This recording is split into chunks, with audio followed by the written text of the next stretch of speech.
Assalamualaikum. I hope everyone is here. ताकि वालेकुम हम लोग सलाम। स्टार्ट करें। बाकी आप लोगों के सेशंस है वो मैं देख रही थी, आप लोगों की रिक्वेस्ट हम लोग नोट कर रहे हैं और हम लोग इस पर काम करें कि जो इन चीज़ों में आप लोगों को इशू आता है तो हम लोग उनको अकोमोडेट करने की कोशिश करें, लेकिन हम ये नहीं चाहते कि हम जो हमारा बेस लाइन स्केड्यूल था उससे पीछे ऊपर नीचे कर लें उसको। तो डिले करने की सूरत में अगर आप लोगों का टाइमली खत्म नहीं होता और आप लोगों का एग्जाम आता है तो उसमें भी इशू होगा ना। तो टाइमली उसको लेके चल रहे हैं हम लोग। अगर बाद में एक्स्ट्रा टाइम हो आप लोगों के पास इस तरह से तो उसको हम फर्दर प्लान कर रहे हैं। डॉक्टर हिरा भी यही आप लोगों के साथ डिस्कस कर रही थी ना कि वो फिर उसके अकॉर्डिंग चीजें हम लोग प्लान कर सकते हैं, लेकिन हम लोग इस प्लान से फिलहाल डिविएट नहीं करना चाह रहे हैं।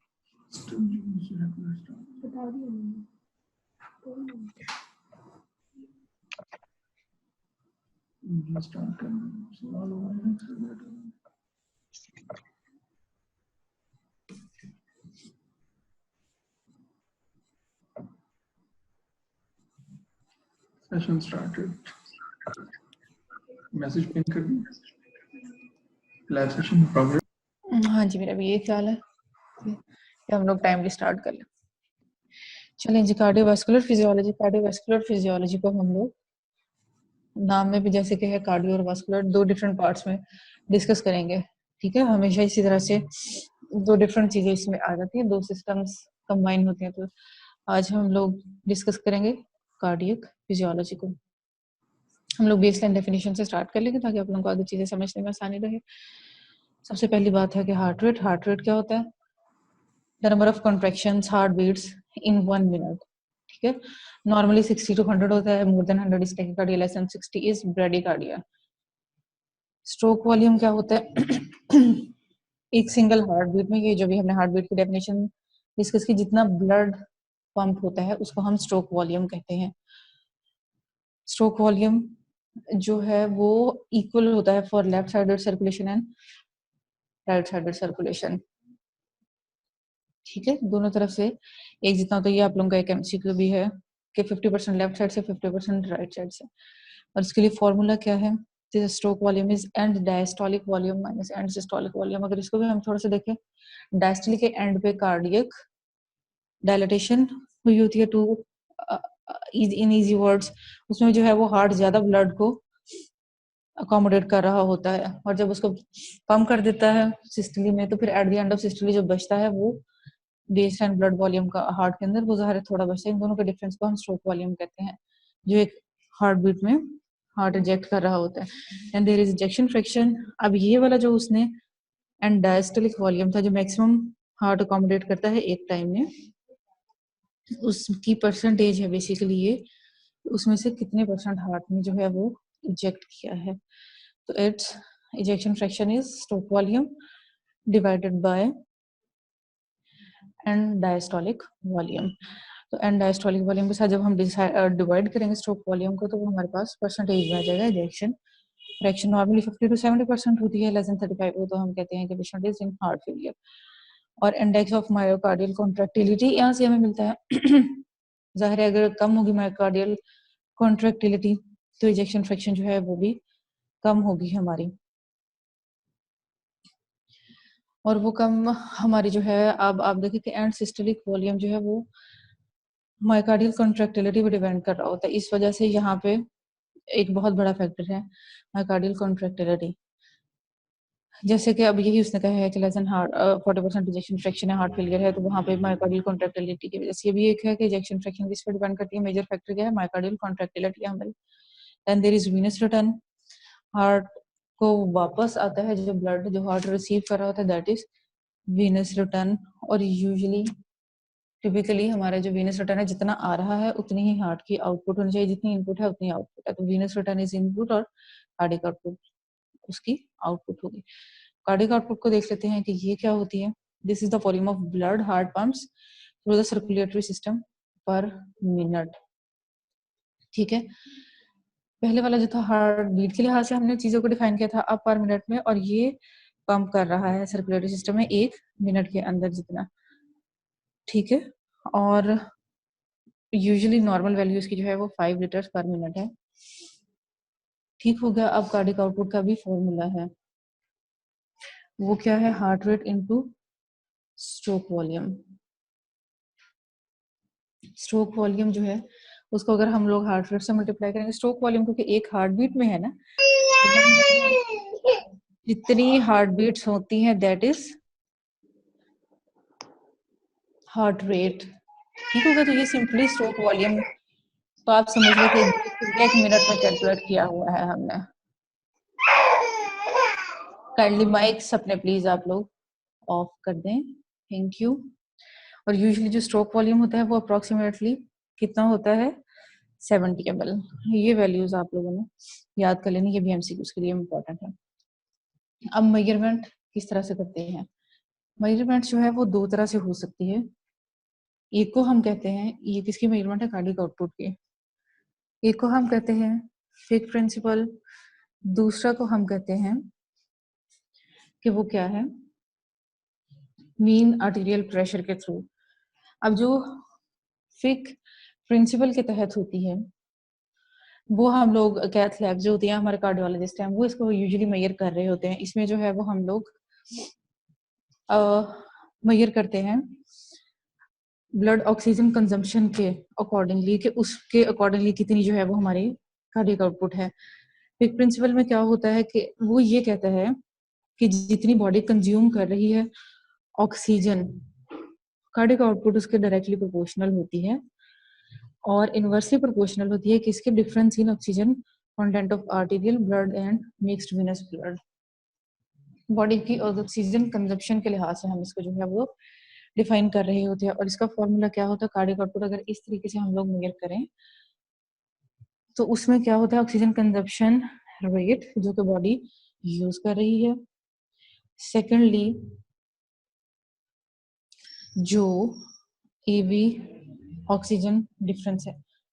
जो इसकी अगर एक्चुअल डेफिनेशन हम लोग देखें तो हम लोग कार्बन डाइऑक्साइड से भी इसको कर सकते हैं, किसी और सब्सटेंस से भी, मतलब ये एक सब्सटेंस के लिए है फिक्स प्रिंसिपल जो है, तो हम लोग इसको यहाँ पे ऑक्सीजन कंटेंट के अकॉर्डिंगली मेजर कर लेते हैं। मीन आर्टीरियल प्रेशर में क्या होता है कि हम लोग करते हैं मीन आर्टीरियल प्रेशर के थ्रू भी, mean arterial pressure is equal to cardiac output into total peripheral resistance. Mean arterial pressure का जो हमारा फॉर्मूला है हम लोग कैलकुलेट करते हैं वो क्या है, 1/3 of systolic blood pressure and 2/3 of diastolic blood pressure. इस तरह से जो है वो हम मीन आर्टीरियल ब्लड प्रेशर को कैलकुलेट कर सकते हैं। ठीक है, ये आगे उसी की जो है वो फर्दर किया हुआ टोटल पेरिफेरल रेजिस्टेंस जो है उसको भी हम लोग डिस्कस करेंगे अलग से, so don't worry about that. अच्छा, यहाँ पे एक पॉइंट है, ये छोटे छोटे पॉइंट्स मैं आज आपको देती जाऊंगी। आप लोगों ने क्योंकि बल्क पड़ा है छोटे छोटे पॉइंट्स के लिए हम लोग जो है वो आप लोगों का ये मेजर हम लोगों का है कि वो आप लोगों को मिलते जाए, उनको आप इग्नोर ना करें। तो हार्ट रेट इंक्रीज होता है तो डायस्टोली इज शॉर्टन और उसकी वजह से जो है वो कार्डियक आउटपुट क्या हो जाती है हमारी, डिक्रीज हो जाती है। अब कार्डियक आउटपुट में डायस्टोली कहाँ पे आ रही है, स्ट्रोक वॉल्यूम में। स्ट्रोक वॉल्यूम जो है वो डिपेंडेंट है हमारे यहाँ डायस्टोलिक वॉल्यूम पे और सिस्टोलिक पे, तो इसलिए डायस्टोली के दौरान हार्ट के अंदर ब्लड नहीं आना है ना, तो जब डायस्टोली छोटी होगी हार्ट के अंदर जितना ब्लड आना है उससे कम आएगा, जल्दी से सिस्टोली स्टार्ट हो जाएगी। तो जब हार्ट रेट इंक्रीज होता है डायस्टोली छोटी हो जाती है, उसकी वजह से उसमें कम ब्लड अकोमोडेट होता है, उसकी वजह से एंड डायस्टोलिक वॉल्यूम कम होगा, उसकी वजह से स्ट्रोक वॉल्यूम कम होगा और अल्टीमेटली कार्डियक आउटपुट कम हो जाएगी। ये आप लोगों को एक बहुत ज्यादा एमसीक्यू आता है कि यंग एथलीट है, उसमें बहुत दफा यंग एडल्ट्स में या यंग एथलीट्स में एक्सरसाइज में या वैसे एथलीट्स में हम कार्डियक आउटपुट के क्वेश्चन आए होते हैं, तो ये उसी को है कि नॉर्मली कार्डियक आउटपुट जो हमारी होती है वो कितनी है, 5 लीटर्स पर मिनट अप्रोक्सीमेटली। ठीक है, और जब एक्सरसाइजिंग बॉडी होती है तो उसपे क्या होता है, 4 to 5 टाइम्स इंक्रीज हो जाती है, 5 को मल्टीप्लाई करें 4 से 20 to 25 लीटर्स पर मिनट तक पहुंच जाती है। कार्डियक आउटपुट दो चीजों पर डिपेंडेंट है, स्ट्रोक वॉल्यूम पे और दूसरा टाइम पे। ठीक है, हार्ट बीट्स पर मिनट, तो हार्ट बीट पर मिनट कितनी दफा कर रहा है वो हमारा टाइम का फैक्टर वहां पे आ जाता है। तो इसलिए अगर इंक्रीज होगी कार्डियक आउटपुट में तो वो कहाँ से होनी चाहिए, हार्ट रेट से भी होती है और स्ट्रोक वॉल्यूम से भी होती है, लेकिन ज्यादा इसमें जो कंट्रीब्यूशन होती है वो हार्ट रेट की, तो दोनों चीजें मल्टीप्लाई हो रही है ना, उनमें से एक चीज भी ज्यादा अगर होगी तो दूसरी चीज अल्टीमेटली ज्यादा होगी। लेकिन आप लोगों ने ये याद रखना मेजर कंट्रीब्यूशन हार्ट रेट से आती है और कम कंट्रीब्यूशन जो है वो किससे आती है, स्ट्रोक वॉल्यूम से। इंक्रीज हार्ट रेट की वजह से हमें पता है डायस्टोली शॉर्ट हो जाती है, ये पीछे हमने अभी डिस्कस किया है ना, तो इसकी वजह से स्ट्रोक वॉल्यूम में खास हद तक ही बढ़ सकता है, बिल्कुल स्लाइटली। उसके बाद तो हार्ट को नॉर्मल जो स्ट्रोक वॉल्यूम है, नॉर्मल कार्डियक आउटपुट है, वो मेंटेन करने की पड़ जाती है। तो जब हार्ट रेट बहुत ज्यादा हो जाएगा तो उसके बाद instead of increasing cardiac output decrease होनी शुरू हो जाती है। और जिस हार्ट रेट पे ऐसा होता है that is 160 beats per minute. 160 beats per minute के बाद जो है हार्ट के लिए फर्दर कार्डियक आउटपुट मेंटेन करना मुश्किल हो जाता है और इंक्रीज होने के लिए कार्डियक आउटपुट डिक्रीज होनी शुरू हो जाती है। और दूसरा ये भी अगर आप लोग देखें, यहाँ पे एक और भी बात है कि अगर बेसलाइन का भी इसने मेंटेन करना, हार्ट रेट इंक्रीज हुआ है, जब यहाँ पे इंक्रीज हुआ है, ठीक है, तो कॉरेस्पॉन्डिंगली स्ट्रोक वॉल्यूम जो है उसको 5 लीटर्स पे मेंटेन रखने के लिए डिक्रीज हो गई। ये सिंपल मैथमेटिक्स का फॉर्मूला अगर आप लोग याद रखें कि अगर एक चीज जो है बढ़ रही है, दूसरी चीज उसी के अकॉर्डिंगली कम रहेगी, ताकि ये वाली जो है ना ये कांस्टेंट रहे फिगर, ठीक है। तो इस तरह से कार्डियक आउटपुट को इनिशियली मेंटेन करने की कोशिश करता है हार्ट, इतने हाई हार्ट रेट पे भी, लेकिन अल्टीमेटली फिर वो डिक्रीज हो जाती है। ओके फाइन, ये हमारी डेफिनेशंस हो गई। अब कार्डियक साइकिल हम लोग डिस्कस करेंगे। कार्डियक साइकिल्स की 4 फेजेस होती हैं, ठीक है। 2 मेजर है, सिस्टोली और डायस्टोली। 2 चीजें आती हैं सिस्टोली के दौरान और 2 चीजें जो हैं वो आती हैं डायस्टोली के दौरान।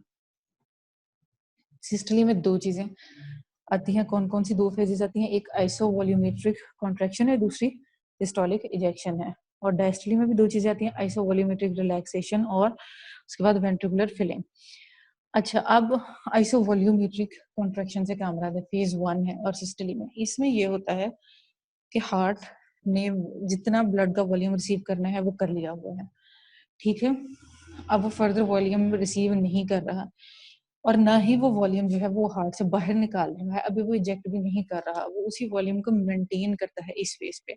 Iso mean same volumetric volume, इसमें वॉल्यूम हार्ट का सेम रहता है, ना कम हो रहा है ना ज्यादा हो रहा है, और सेम वॉल्यूम पे जो है वो हार्ट कॉन्ट्रैक्ट कर रहा है। अब वो सेम वॉल्यूम पे अगर हार्ट कॉन्ट्रैक्ट करेगा, आप लोग सोचें कि हार्ट के वेंट्रिकल्स के दोनों साइड पे, एक इनपुट वाले रास्ते पे भी और आउटपुट वाले रास्ते पे भी वेल्व्स लगे हुए हैं, डोर्स लगे हुए हैं, जो इसको प्रॉपर टाइम पे ओपन करते हैं और प्रॉपर टाइम पे क्लोज करते हैं। तो अब द थिंग इज, होता क्या है कि जब आइसोवॉल्यूमेट्रिक कॉन्ट्रैक्शन है तो मैंने आपसे कहा कि ना वॉल्यूम आ रहा है ना जा रहा है, इसका मतलब है कि सारे के सारे डोर्स क्लोज्ड हैं। क्लोज डोर्स के साथ हार्ट जो है वो कॉन्ट्रैक्ट करता है। इसमें वेंट्रिकुलर कॉन्ट्रैक्शन होती है, वेंट्रिकुलर फिलिंग के बाद होता है, क्योंकि वेंट्रिकुलर फिलिंग कंप्लीट हो चुकी है, अब उसने कॉन्ट्रैक्ट करना है। अर्ली सिस्टली में होता है, जाहिर है। और एवी वेल्व्स इसमें क्लोज होते हैं, ठीक है, इस पॉइंट पे आपने गौर करना है। और सेमिल्यूनर वेल्व्स भी क्लोज होते हैं, अभी वो ओपन नहीं हुए होते, वो अभी जस्ट क्लोज हुए होते हैं, उस दौरान में ये हुई होती है। और इसमें वेंट्रिकुलर कॉन्ट्रैक्ट कर जाता है। अब जब कॉन्ट्रैक्ट करेगा एक क्लोज्ड कैविटी पे सेम वॉल्यूम पे, जिसका क्या मतलब है, प्रेशर इंक्रीज हो जाएगा लेकिन वॉल्यूम चेंज नहीं होगा। इसको हम आगे ग्राफ में भी देख लेंगे, ठीक है। यहाँ पे आपने 2-3 बातें वेल्व्स के अकॉर्डिंगली, प्रेशर के अकॉर्डिंगली, वॉल्यूम के अकॉर्डिंगली आपने ये बातें देखनी है। हार्ट साउंड्स को भी हम अभी देखेंगे। फिर उसने हार्ट ने कॉन्ट्रैक्ट कर लिया, मेजर फोर्स जो थी वो हार्ट ने प्रोड्यूस कर ली है, वो उस फोर्स के अंडर फिर वेल्व्स अब ओपन होंगे, ठीक है। प्रेशर ज्यादा हो रहा है, प्रेशर को रिलीज करने के लिए डोर्स फिर ओपन होंगे, और जब डोर्स ओपन होंगे तो इजेक्शन ऑफ ब्लड होगी, इसको कहते हैं सिस्टोलिक इजेक्शन। ब्लड पंप होता है वेंट्रिकल से सिस्टेमिक सर्कुलेशन के अंदर, और ऑब्वियसली पल्मोनरी सर्कुलेशन के अंदर भी, तो लंग्स में भी जाता है। आइसोवॉल्यूमेट्रिक कॉन्ट्रैक्शन के बाद ये वाली फेज आती है, और ये opening and closing of aortic valves and pulmonary valves के बीच वाली फेज होती है, यानी वेल्व्स ओपन हुए, ब्लड इजेक्ट किया, साथ ही क्लोज हो गए। तो वेल्व्स ओपन हुए जब, और जब क्लोज हुए, इन दोनों के बीच में ये सिस्टोलिक इंजेक्शन आ रही है, ठीक है। ब्लड इजेक्ट हो गया जितना हार्ट ने करना था, और उसके बाद जो है वो इसके अंदर क्या बच गया, and systolic volume, and systolic volume पड़ा हुआ है फिर भी। अब डायस्टोली में भी, डायस्टोली में क्या होना, यहाँ पे हार्ट क्या कर रहा था, कॉन्ट्रैक्ट कर रहा था, ब्लड जो है उसको इजेक्ट कर रहा था। इसमें क्या है, आइसोवल डायस्टोली में ब्लड रिसीव कर रहा है हार्ट, इसका क्या मतलब है, उसने रिलैक्स होना है, चेम्बर्स ने एक्सपैंड होना है, ठीक है। वेंट्रिकल्स के अकॉर्डिंगली हम इसको डिस्कस कर रहे हैं, क्योंकि मेजर काम वेंट्रिकल्स कर रहे होते हैं। अब इसमें क्या होता है, आइसोवॉल्यूमेट्रिक रिलैक्सेशन। अगेन आइसोवॉल्यूमेट्रिक में आप लोगों ने ध्यान देना, वेंट्रिकल्स इसमें रिलैक्स्ड हैं। सिस्टोलिक इजेक्शन के बाद जितना ब्लड निकालना था निकाल दिया, कैविटी जो है वो सिकुड़ गई एक दफा, कार्डियक कैविटी जो है, अब उसके बाद वो दोबारा से रिलैक्स की है, एक्सपैंड की है। इसमें क्या होता है, between aortic valve closing and mitral valve opening, valves के अकॉर्डिंगली आपने इसको अच्छी तरह से ज़हन में रखना है, वेल्व्स के साथ इसका कनेक्शन रखना है। वो सोचिए कि ब्लड ने इंजेक्ट कर दिया, एओर्टिक और पल्मोनरी वेल्व जो है वो उसको नहीं चाहिए, उसने जो है वो क्लोज कर दिया। अब जब क्लोज कर दी और कैविटी रिलैक्स हुई एक काम करने के बाद, अब उसने ब्लड रिसीव करना है। ब्लड रिसीव करने के लिए लेकिन उसको जगह चाहिए, ठीक है। कैविटी तो कॉन्ट्रैक्ट हुई हुई थी, जगह बनाता है फिर हार्ट फर्दर ब्लड को रिसीव करने के लिए, लेकिन ये रिसीव करने से पहले वो भी स्पेस क्रिएट कर रहा है। अभी तक वेल्व ओपन नहीं हुआ जहां से ब्लड आना है, मेटल वेल्व अभी तक क्लोज्ड है, तो वॉल्यूम यहाँ पे भी क्या होगा, कांस्टेंट रहेगा। यहाँ पे एक काम होता है जिसको कहते हैं डायक्रोटिक नॉच। उसमें क्या होता है कि एक एओर्टिक प्रेशर में एक स्लाइट इंक्रीज आता है इन अर्ली डायस्टोली, और ये किस वजह से होता है, एओर्टिक वेल्व क्लोज होने की वजह से। ये एक तरह से ब्लड का बैक जेट आता है जो कि एओर्टिक वेल्व को क्लोज कर देता है। ब्लड का एकदम से बैक प्रेशर आता है। बैक प्रेशर क्यों आता है, अब एओर्टा में प्रेशर ज्यादा हो गया, एओर्टा में वॉल्यूम जो है वो ज्यादा हो गया है, सारा ब्लड का वॉल्यूम वहां पे चले गया, प्रेशर वहां ज्यादा होगा, वेंट्रिकल्स में कम है, तो जाहिर है चीज ग्रेडियंट को फॉलो करेगी, हाई प्रेशर से लो प्रेशर की तरफ जाएगी। तो एओर्टा के हाई प्रेशर से कहाँ पे जानी है, लो प्रेशर वेंट्रिकल्स पे, उसकी वजह से एकदम से नॉच आती है हाई प्रेशर की एओर्टा के अंदर, और वो एओर्टिक वेल्व को क्लोज कर देती है, कॉरेस्पॉन्ड करती है उसके साथ। इसको डायक्रोटिक नॉच कहते हैं। वेंट्रिकल्स रिलैक्स किए, ठीक है, वॉल्यूम सेम रहा, प्रेशर यहाँ पे डिक्रीज हो गया, इसलिए में इंक्रीज हो रहा था, और वेंट्रिकुलर वॉल्यूम हमने देख लिया कि चेंज नहीं हुआ, और यहाँ पे वेंट्रिकुलर प्रेशर एट्रियल प्रेशर से कितना होगा, कम होगा, क्योंकि सारा का सारा वॉल्यूम जो है वो कहाँ पे पड़ा हुआ है, एट्रिया के अंदर पड़ा हुआ है। एट्रिया ने भी ब्लड लिया ही नहीं है, तो ब्लड में इस वजह से ब्लड का प्रेशर जो है वो वेंट्रिकल्स में कम होगा। कोरोनरी, यहाँ पे ये वाली बात एक बहुत इंपॉर्टेंट है, इसलिए मैंने इसको रेड से भी हाईलाइट किया, ये दो बातें आप देखें। Coronary blood flow peaks during early diastole at the point when the pressure difference between the aorta and the ventricles is greatest.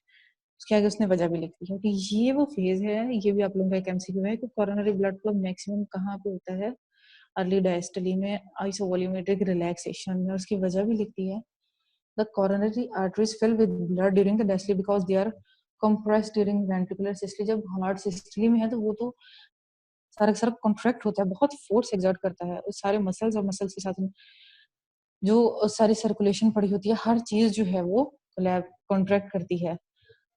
तो इस वजह से वो हाई प्रेशर फेज के अंदर कोरोनरी वेसल्स, ब्लड वेसल्स जो हैं उस प्रेशर की वजह से क्लोज हो जाती हैं। अब जब ब्लड क्लोज होती हैं तो उनको नहीं मिल रहा होता, ठीक है। कोरोनरीज को जो ब्लड मिलता है वो अर्ली डायस्टली के दौरान मिलता है। देन वेंट्रिकुलर फिलिंग आ गई आइसोवॉल्यूमेट्रिक रिलैक्सेशन के बाद। यहाँ पे क्या हुआ, वेंट्रिकल्स में ब्लड आ रहा है, ब्लड कैसे हुआ, माइट्रल वेल्व ओपन हुआ एक तरफ से, और हमारे जो एवी वेल्व्स हैं दोनों के दोनों वो क्या हुए, ओपन हो गए। ओपन होके दोनों ने अपना अपना कोरेस्पॉन्डिंग ब्लड जो है वो अपने अपने वेंट्रिकल्स को दे दिया। अब इसमें भी दो फेजेस हैं, ठीक है। इसमें दो फेजेस कौन कौन सी हैं, एक रैपिड फिलिंग है और एक जो है वो रिड्यूस फिलिंग है। रैपिड फिलिंग में क्या होता है, अब वेंट्रिकल्स में प्रेशर नहीं है, ना ही उनमें ब्लड का वॉल्यूम है, वो भी कम है, और एट्रियम में बहुत ज्यादा है। जैसे ही वेल्व ओपन होता है गश ऑफ ब्लड आती है फौरी तौर पे प्रेशर के साथ। एट्रियम में क्योंकि प्रेशर ज्यादा है वेंट्रिकल से, फौरन आती है मेडुला जैसे ही ओपन होता है साथ ही, और वो ब्लड ग्रेविटी के असर के साथ और ग्रेडियंट के असर के साथ आ रहा है पैसिवली एट्रिया से वेंट्रिकल्स के दौरान। यहाँ पे लार्जेस्ट वॉल्यूम इस फेज में आ रहा है, रैपिड फिलिंग फेज में, ठीक है। उसके बाद कौन सी फेज आ गई हमारे पास, रिड्यूस्ड फिलिंग की। रैपिड फिलिंग के बाद इसमें लेयर डायस्टली में होता है, और ये एवी वेल्व के क्लोजर से पहले होता है। इसमें अभी जो है एवी वेल्व के क्लोजर से पहले ट्रिकलिंग ऑफ ब्लड, आप एक तरह से कह लें कि वो बिल्कुल एंड पे जो है वो ट्रिकल डाउन करता है थोड़ा सा, और फिर साथ ही वेंट्रिकल्स का प्रेशर उसी जैसे एओर्टिक वेल्व में हमने देखा कि प्रेशर जिस तरफ भी ज्यादा हुआ उसने उस तरफ के वेल्व्स क्लोज कर दिए, तो वो जैसे वेंट्रिकल्स में ज्यादा हुआ उसने ये भी वेल्व जो है वो क्लोज कर दिया ताकि ब्लड वापस एट्रियम में ना जाए। इसको डायग्राम से हम लोग देख लेते हैं, यही वाली सारी फेजेस। ये प्रेशर चेंजेस है, सबसे पहले वॉल्यूम चेंजेस है, ठीक है। ईसीजी चेंजेस कॉरेस्पॉन्डिंग और हार्ट साउंड्स कौन कौन सी इस फेज में आ रही होती हैं। सबसे पहले आप देखें फेज 1 जो है उसमें प्रेशर आइसो वॉल्यूमेट्रिक कॉन्ट्रैक्शन को हमने जो है वो क्या नाम दिया था, फेज 1 का। उसमें इनिशियली प्रेशर क्या आप देखिए यहाँ से फेज 1 में प्रेशर बिल्ड कर रहा है, हमने क्या कहा था कि वॉल्यूम सेम रहता है, ये कॉरेस्पॉन्डिंग वॉल्यूम भी देखिए 1 से 2 के बीच में सेम रहा, वॉल्यूम सेम रहा है और प्रेशर बिल्ड किया है कैविटी के अंदर, वेंट्रिकुलर कैविटी के अंदर। तो ये देखें ये प्रेशर बिल्ड हो गया, वॉल्यूम उतने का उतना ही रहा, प्रेशर बिल्ड जो है वो एट्रियल कॉन्ट्रैक्शन की वजह से हो रहा है। यहाँ पे अगर हम लोग देखें इसके कॉरेस्पॉन्डिंगली, तो यहाँ पे हमारी एक बड़ी सारी क्यूआरएस कॉम्प्लेक्स जो है वो फेज 1 से इमीडिएट पहले देखें आर वेव आ रही है, क्योंकि कार्डियक कॉन्ट्रैक्शन जो है वो मोहताज है इलेक्ट्रिकल एक्टिविटी ऑफ हार्ट की। Electrical activity means depolarization, depolarization पहले इलेक्ट्रिकल करंट आएगा, उसके बाद मसल उसकी लीड को फॉलो करेगा। तो यहाँ पे पहले आर वेव आई है, immediately before phase 1 R wave आई है, और आर वेव आने के बाद फिर हार्ट जो है वो क्या हुआ है, कॉन्ट्रैक्ट हुआ है, ठीक है। डीपोलराइज हुए हैं सारे के सारे हमारे जो मायोसाइट्स हैं, और उसकी वजह से कार्डियक कॉन्ट्रैक्शन हुई है, मस्कुलर कॉन्ट्रैक्शन हुई है। और यहाँ पे एक और काम भी हुआ है।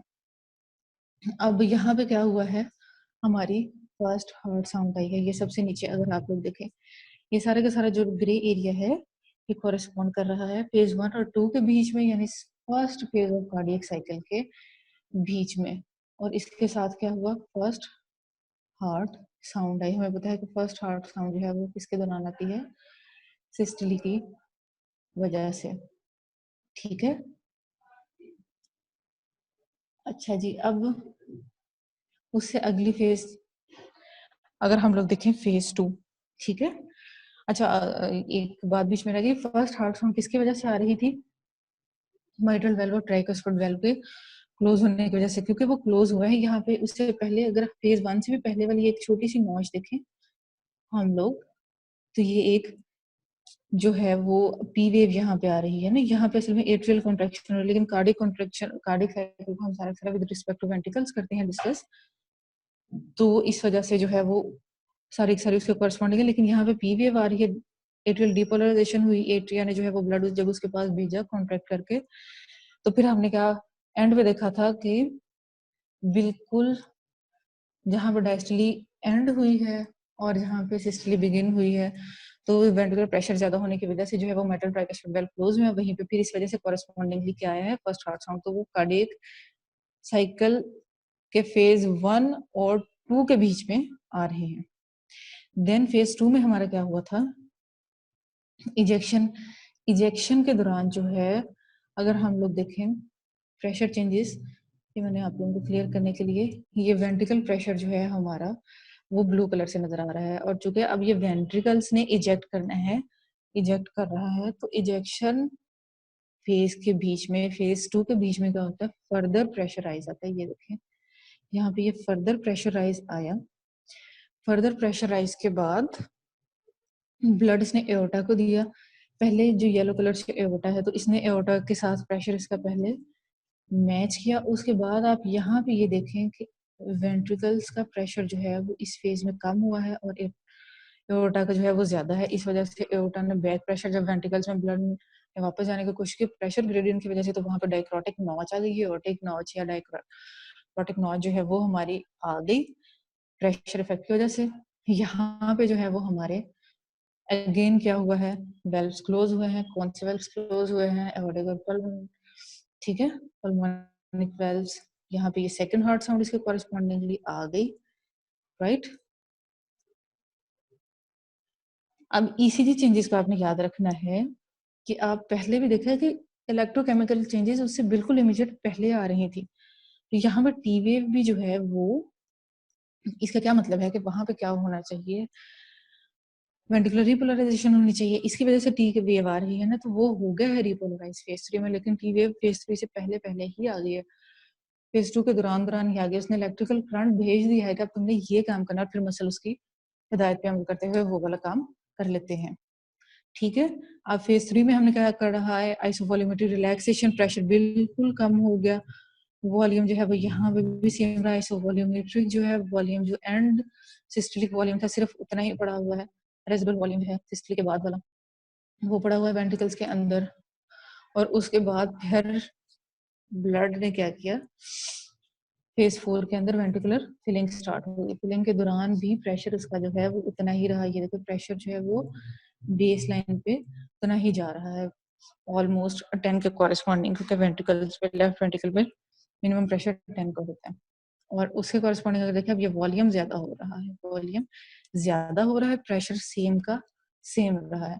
तो changes in volume, changes in pressure, propagation of excitation, ये सब कुछ क्या है, इंटरकनेक्टेड है। हार्ट बहुत सारे काम एक ही टाइम में कर रहा होता है उसको इंटरप्रेट करने के लिए। यहाँ पे अब आप लोग देखें तो थर्ड और फोर्थ हार्ट साउंड्स भी हमने बनाई हुई हैं।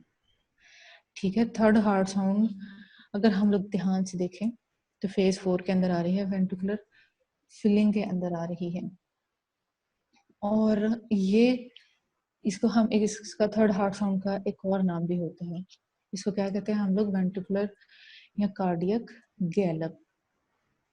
ठीक है, और ये कॉरेस्पॉन्ड कर रही थी, हमने रैपिड फिलिंग पढ़ी थी, और उसके बाद जो है वो हमने कहा था कि पहले रैपिड फिलिंग होती है और बाद में स्लो फिलिंग होती है। तो ये जब स्लो फिलिंग हो रही होती है बिल्कुल एक एंड पे, कि जहां से वो ब्लड की, आप ये समझ लें कि जब रैपिड और स्लो फिलिंग का बिल्कुल जो जंक्शन होता है ना, वहां पे ये आ रही होती है। ठीक है, एक वाइब्रेशन सी होती है, और उसकी वजह, उसको हम क्या कहते हैं, थर्ड हार्ट साउंड, या फिर हम लोग कार्डियक गैलप भी कहते हैं। अच्छा, अब ये अगर आप इस बात पे थोड़ा सा और गौर करें, देखिए थर्ड हार्ट साउंड जो आ रही है, ये अब वॉल्यूम के साथ कॉरेस्पॉन्ड करें ना, फिलिंग के, वेंटिकुलर फिलिंग, तो यहाँ से आपको याद करना आसान होगा कि ये फिर किस कंडीशन में आएगी, गैलप कहाँ पे आता है, वॉल्यूम ओवरलोड की कंडीशन में, हार्ट फेलियर की कंडीशन में। फिजियोलॉजिकली भी हो सकता है, लेकिन पैथोलॉजिकली हार्ट फिलिंग जो है, pathologically heart failure, not heart failing, heart failure की सिचुएशन में जो है वो आ सकती है। फिजियोलॉजिकली यूजुअली हर इंडिविजुअल में नहीं होती, वो भी सकती है, यंग पीपल में हो सकती है, एथलीट्स में हो सकती है, और पैथोलॉजिकली जो है वो इनमें आ सकती है। अब इसी तरह से उसके आगे देखें तो एक और हार्ट साउंड जो है वो बनी हुई है, वो कौन सी हार्ट साउंड है, वो है फोर्थ हार्ट साउंड। नॉर्मली तो हमारी S1 S2 लोग दो सिस्टली में आई, डायस्टली में आई, यही दो हमारी होती है ना, ऑस्कल्टेशन में आसान भी होता है। S3 S4 तो हर एक में नहीं आ रही होती। अब S4 को अगर हम लोग देखें तो वो भी कहाँ पे आ रही है, वो भी फेज 4 में ही आ रही है, लेकिन ये अर्ली फेज 4 में आ रही थी जो हमारी थर्ड हार्ट साउंड थी, यानी वेंट्रिकुलर फिलिंग में ही आ रही है। वो जो है वो आती है कहाँ पे, बिल्कुल वेंट्रिकुलर फिलिंग के स्टार्ट में। और ये कहाँ पे आती है, ये आती है बिल्कुल फर्स्ट हार्ट साउंड से पहले, फेज 1 जो है हमारी कार्डियक साइकिल की, उससे पहले वो वेंट्रिकुलर गैलप था, और ये जो है हमारा एट्रियल गैलप आ रहा होता है।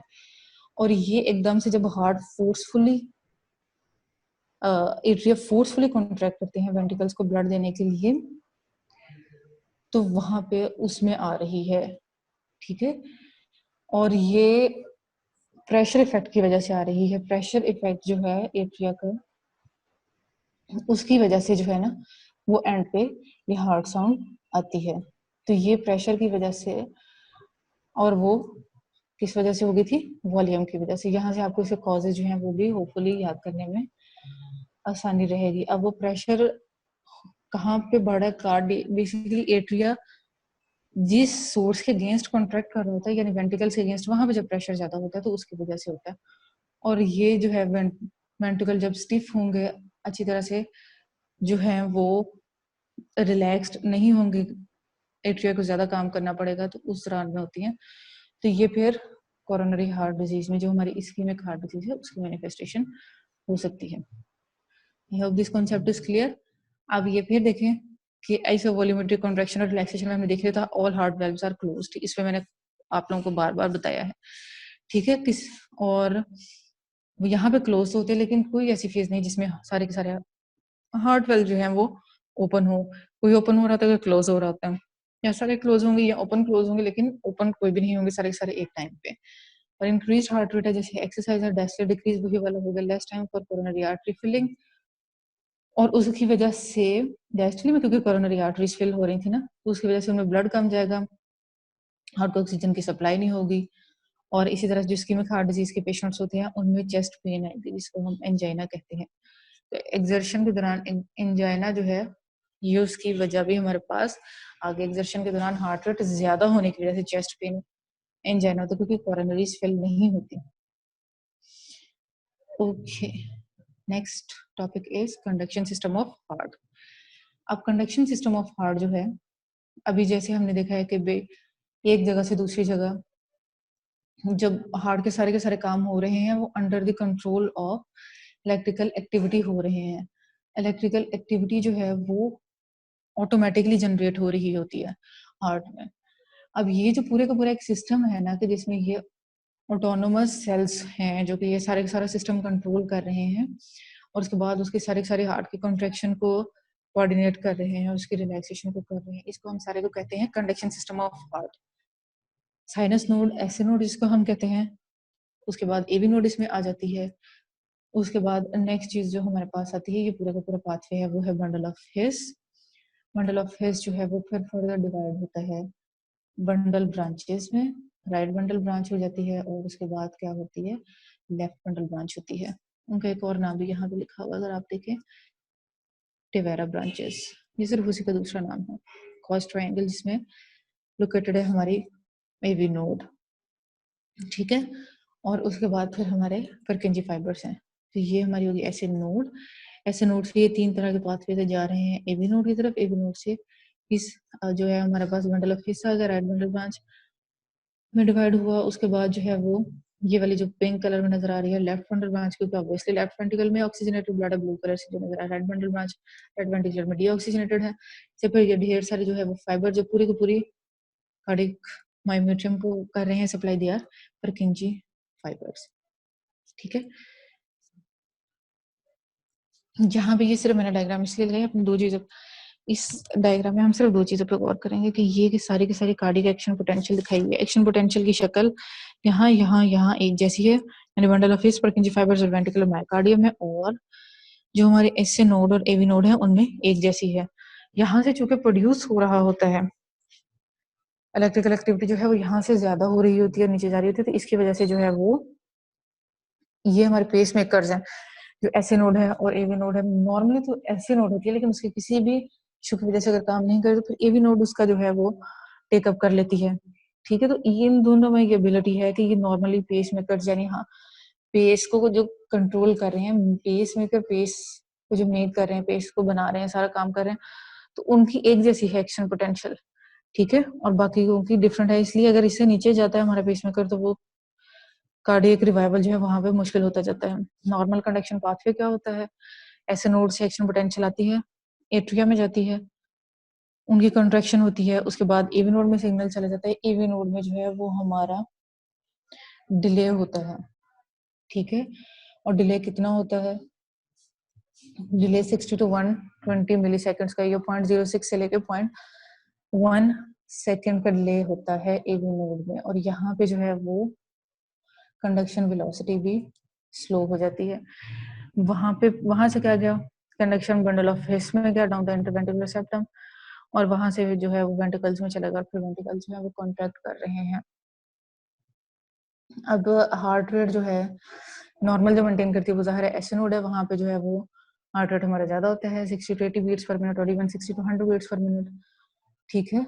एवी नोड में कम होता जाता है, नीचे आके कम, ज़ाहिर है जब उसकी कंडक्शन वेलोसिटी कम है वहां पे स्लो स्लो जब जाएगी, एक्शन पोटेंशियल स्प्रेड करेगी, तो फिर हार्ट की हार्ट बीट भी उतनी ही स्लो करेगा ना, तो इसकी वजह से एवी नोड पे 40 to 50 बीट्स पर मिनट हो जाता है, बंडल ऑफ फिश पे 30 to 40 beats per minute, Purkinje fibres पे भी और रफली 30 to 40 बीट्स पर मिनट। ठीक है, अब वही वाली जो पीछे वाली डायग्राम जो मैंने आपसे कहा था कि एक जैसे हैं वो सारा, उन्हीं की बात हमारे पास आगे आ गई है। अब हार्ट की एक्साइटेशन को हम लोग डिस्कस करेंगे। हार्ट की एक्साइटेशन से क्या मिला था कि जो पेस मेकर सेल्स हैं वो किस तरह से काम कर रहे हैं, उसके बाद वेंट्रिकल्स किस तरह से काम कर रहे हैं, ये जो हार्ट एक्साइट हो रहा है, कॉन्ट्रैक्ट कर रहा है, वो किस तरह से कर रहा है।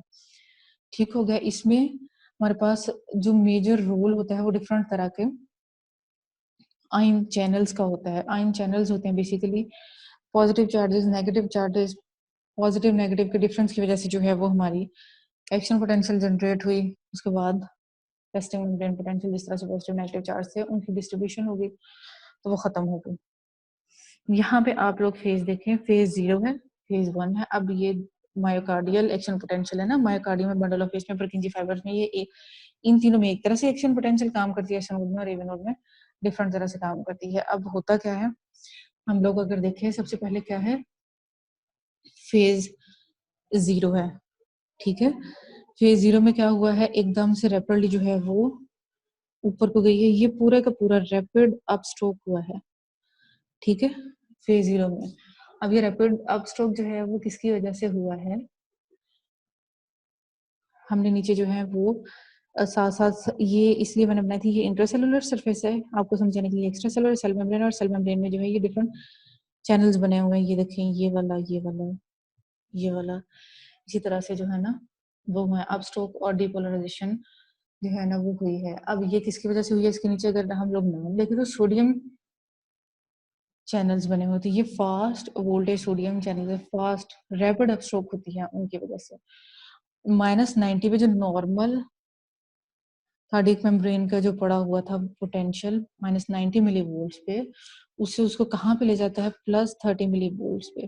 तो ये टोटल 120 मिली वोल्ट्स की एक्शन पोटेंशियल जो है वो जनरेट हुई है। लेकिन यहाँ पे एक थोड़ी सी हम लोग अगर देखें कि यहाँ पे एक स्लरिंग हो रही है रैपिड अपस्ट्रोक से पहले, ये आप लोगों को स्लर नजर आ रही होगी। ठीक है, ये स्लर कहाँ पे तकरीबन जाके हो रही है, ऑलमोस्ट 65-70 मिली वोल्ट्स पे। ठीक है, उससे पहले जो है वो -90 पे पड़े हुए हैं, और -90 के बाद क्या होता है, यहाँ पे पहले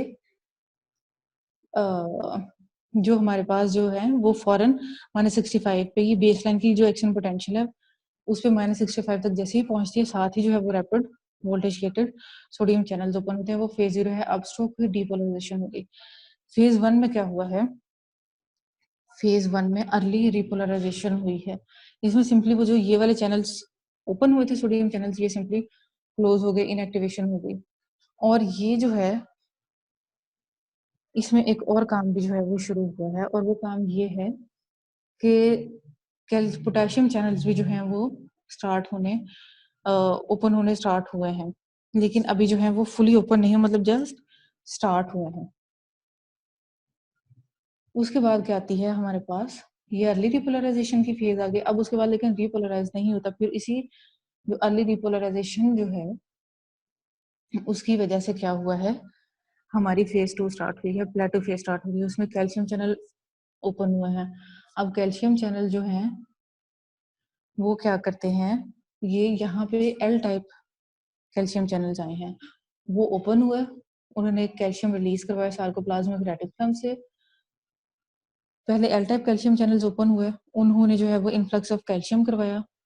ठीक है, उसके बाद उन्होंने जो सार्कोप्लाज्मिक रेटिकुलम से कैल्शियम थी उसको रिलीज कराई, यानी कैल्शियम अंदर आई तो वो कैल्शियम ने फर्दर कैल्शियम रिलीज करवाया सार्कोप्लाज्मिक रेटिकुलम से, और उसकी वजह से कॉन्ट्रैक्शन ऑफ मायोसाइट्स जो है वो कंटिन्यू हुई, और ये प्लेटो पे मेंटेन करते हैं। प्लेटो कहाँ पे आ रही है, 0 पे आ रही है। 0 पे जो है वो हमारा प्लेटो मेंटेन हुआ है। तो यहाँ पे दो चीजें हो रही हैं, यहाँ पे स्लो रेक्टिफायर जो पोटेशियम चैनल्स हैं वहां से इफ्लक्स भी हो रहा है। ठीक है, जो कि वो बहुत थोड़ा सा हो रहा है, तो इस वजह से इस डायग्राम में वो नहीं, और साथ कैल्शियम की एंट्री भी हो रही है, उसकी वजह से प्लेटो फेज मेंटेन हो गई। फिर उसके बाद फौरी तौर पे जो है वो फेज 3 में ये फौरी तौर पे डाउनवर्ड ट्रेंड आ गया, अर्ली रिपोलराइजेशन हो गई। तो इसमें भी यही हुआ कि ये वाले जो थे ना कैल्शियम चैनल ओपन हुए, ये डीएक्टिवेट हो गए, और ये वाला जो है ना पोटेशियम का इफ्लक्स जो है वो कंटिन्यू रहा, और यहाँ पे जो पोटेशियम है ना वो मेजर आयन के तौर पे आया है जिसने के काम किया है।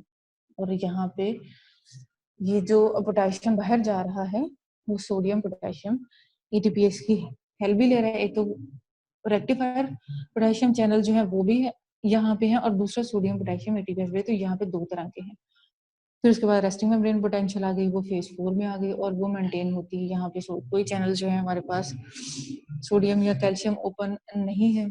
यहाँ पे सिर्फ और सिर्फ जो है ना वो रेक्टिफायर पोटेशियम चैनल जो है, ये आप देखें ये वाले वही चल रहे हैं। तो रेक्टिफायर कैल्शियम चैनल जो पोटेशियम चैनल जो है ना वो ऑलमोस्ट थ्रू आउट काम कर रहे हैं। सिर्फ रैपिड अपस्ट्रोक में जो है वो वहां पे नहीं बाकी कर रहे हैं। बाकी रैपिड अपस्ट्रोक सोडियम चैनल्स की इनवर्ड एंट्री की वजह से प्लेटो जो है वो कैल्शियम चैनल्स की आउटवर्ड एल वोल्टेज के डेल टाइप जो है वो ओपन होते हैं। उसके बाद वो सार्कोप्लाज्मा कैल्शियम चैनल्स को ओपन कर देते हैं और जब प्लेटो आती है और फिर डिपोलराइजेशन होती है। पेस मेकर में जो है वो डिफरेंट है। पेस मेकर में अगर आप देखें तो आपको थोड़ी फेजेस नजर आ रही है। अपस्ट्रोक तो उसी तरह से हुआ है, अपस्ट्रोक भी अब लेकिन यहाँ पे डिफरेंट है। ठीक है, अपस्ट्रोक में क्या डिफरेंस है, यहाँ पे फेज 0 इसमें है, बिल्कुल है। अपस्ट्रोक वाला डिपोलराइजेशन हो रही है, लेकिन यहाँ पे किसकी वजह से हो रही है, यहाँ पे कैल्शियम चैनल्स की वजह से हो रही है। और ये एकदम से जिस तरह से स्ट्रेट गई थी बाकी मायोसाइट्स में उस तरह से नहीं हो रही है, स्लोली हो रही है, क्योंकि कैल्शियम चैनल स्लो होते हैं फास्ट। सोडियम चैनल जो है वो यहाँ पे नहीं होते इसकी वजह से। उसके बाद इसमें ना फेज 1 है यानी ना अर्ली रिपोलराइजेशन है। यहाँ पे इस तरह से अर्ली रिपोलराइजेशन भी नहीं आई, ना प्लेटो फेज जो है वो हमारे पास आई है। सिंपली जो है वो क्या हो गया है, रिपोलराइजेशन हो गई है। रिपोलराइजेशन पे वही वाले जो कैल्शियम चैनल्स थे वो क्लोज हो गए, और यहाँ पे फिर ओपन होते हैं delayed rectifier potassium channels. Potassium efflux उसकी वजह से होता है। ठीक है, यहाँ पे अब एक और काम देखें। अब यहाँ पे फिर वो वाली फेज नहीं आई कि जिसमें रेस्टिंग मेम्ब्रेन पोटेंशियल हो। उसकी वजह क्या होती है कि ये अनस्टेबल मेम्ब्रेन पोटेंशियल होती है।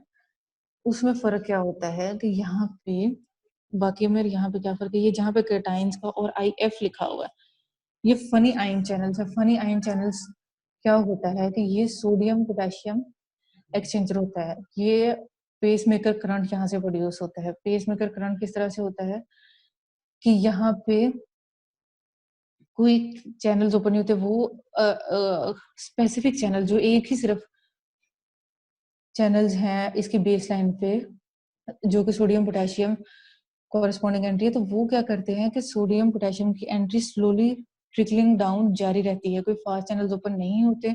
इसकी वजह से जब वो एंट्री ही नहीं क्लोज होती तो वो रेस्टिंग पोटेंशियल जो है वो अचीव नहीं होती, और इसकी वजह से जैसे ही एक दफा की एक्शन पोटेंशियल कंप्लीट होती है तो साथ ही ऑटोमेटिकली अगली एक्शन पोटेंशियल जनरेट हो जाती है। इसको किसी की स्टिमुलस की जरूरत नहीं होती है, ऑटोमेटिकली खुद ही कर देता है ये, एज अपोज टू वेंट्रिकल्स है। इन्हीं की सारी डिटेल अभी हम पढ़ेंगे। यही जल्दी जल्दी इसको क्विकली देख लेते हैं। फेज 0 है, दोनों में होती है।